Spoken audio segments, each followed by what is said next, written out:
présence cette année à la Marelle d'Urgence 2, compagnie Meurthe-et-Mosellane de Maxéville. Philippe Dubos, metteur en scène sur le spectacle Et puis s'envole, nous en dit plus sur cette troupe qui a été créée en 2000.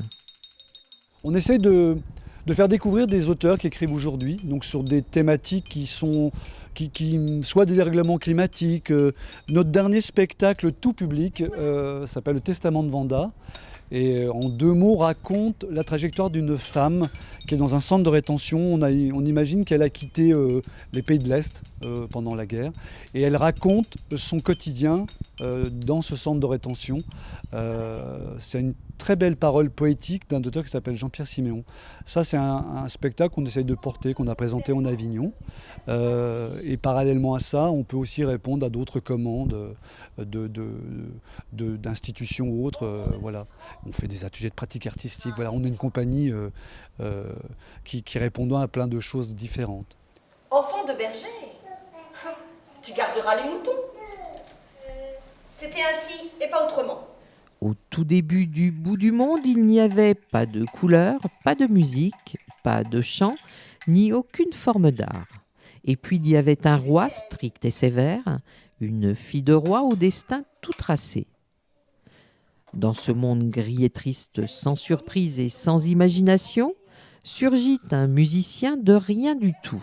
Et avec lui vont surgir chant, danse, couleur et joie. Bien évidemment, le roi chassera cet intrus pour que tout rentre bien dans l'ordre. Bien évidemment, la princesse s'enfuira. Bien évidemment, elle rejoindra le musicien en défiant son père. Et puis s'envole, il existe depuis 2014, avec une première mouture qu'on avait créée à Gérardmer, sous une yourte. On a eu cette idée folle de faire ça sous une yourte, sauf qu'il faisait très très chaud, et donc je déconseille aux gens de faire un spectacle sous une yourte l'été, parce que c'était... voilà. Mais on a eu beaucoup de plaisir à faire ce petit objet. Je dis petit objet, non pas... je le dis parce que je crois que sa grande qualité, c'est la poésie qui s'en dégage.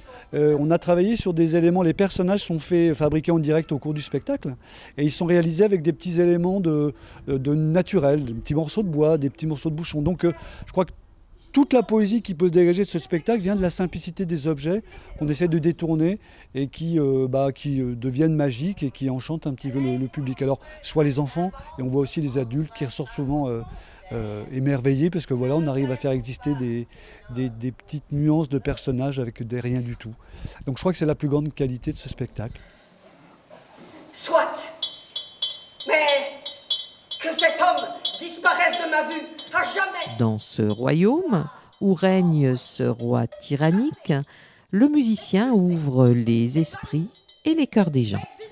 Et puis s'envole est un conte qui révèle sous une forme poétique une facette du monde, de la naissance du jour à celle de la nuit, entre lumière et ombre, théâtre et musique. Une histoire à rêver debout, la tête dans les étoiles. Au départ, donc, c'est un texte qui a été écrit pour nous. C'est pas un conte qui existe, c'est un conte qui a été écrit par nous, par Robin Thiam, qui a été adapté pour le théâtre, parce que voilà, c'était assez littéraire. Donc on l'a adapté. Et très vite, donc, dans l'histoire, il y a la présence d'un musicien. Et on a fait le choix de mettre la musicienne sur le plateau.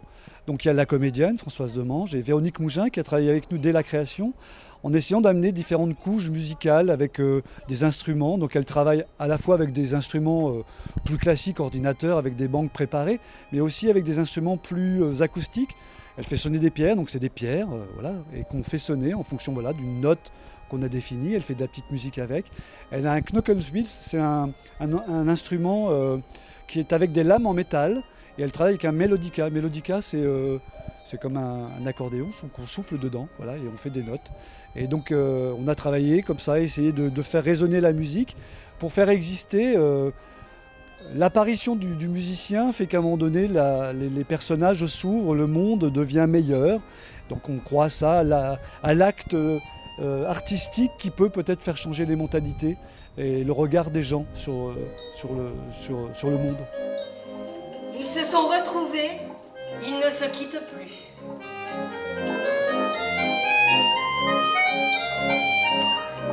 L'histoire parle d'émancipation, de liberté, de métamorphose et d'ouverture grâce aux gestes artistiques.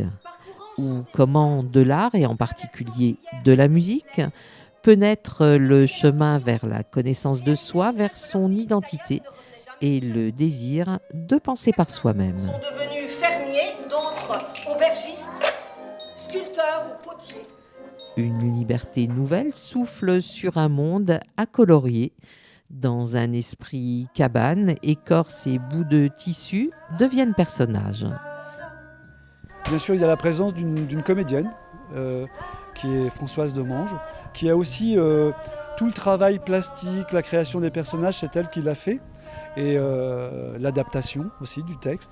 Et donc c'est elle qui fait exister à la fois les personnages dans la manipulation, qui les construit, puisque les personnages sont construits au fur et à mesure du spectacle, et qui emmène donc, à partir des personnages créés, les enfants, les adultes, au cœur de l'histoire. 10, puis 100, qui continuent à chanter. Le cortège enfle, des dizaines, des centaines de torches, des dizaines, des centaines de villageois descendent dans la rue, attirés par la mélodie. Ils continuent à chanter. Et on est très contents, c'est la première fois qu'on vient à ce festival. On était hier en installation et puis on allait un petit peu au cœur du festival, au centre névralgique, au square. Et voilà, je trouve que c'est moi je trouve que c'est une super initiative. C'est une prise de risque totale de faire un festival pendant l'été pour le jeune public. J'ai l'impression que je crois que c'est la 16e édition, je crois. Il y a du monde. Moi, je trouve ça formidable. Faire venir des gens voir des spectacles, c'est tellement difficile. Je crois que c'est pratiquement complet tout le temps. Donc nous, on est ravis de pouvoir partager notre objet avec les spectateurs. Et j'espère que le Festival de la Marelle va continuer encore et qu'elle va faire grandir les gens et leur faire découvrir le spectacle vivant. Et que cette chose différente du cinéma ou de la tablette, c'est qu'à un moment donné, on est des vrais comédiens et qu'il y a de l'émotion. On ne peut pas les toucher, mais en tous les cas, il y a des gens qui nous parlent en vrai et on fait voyager les gens avec des petites histoires de rien du tout, mais qui s'adressent aux grands comme aux petits. Voyage dans l'imaginaire et puis s'envole a su captiver les jeunes spectateurs et leurs parents, venus nombreux à la médiathèque.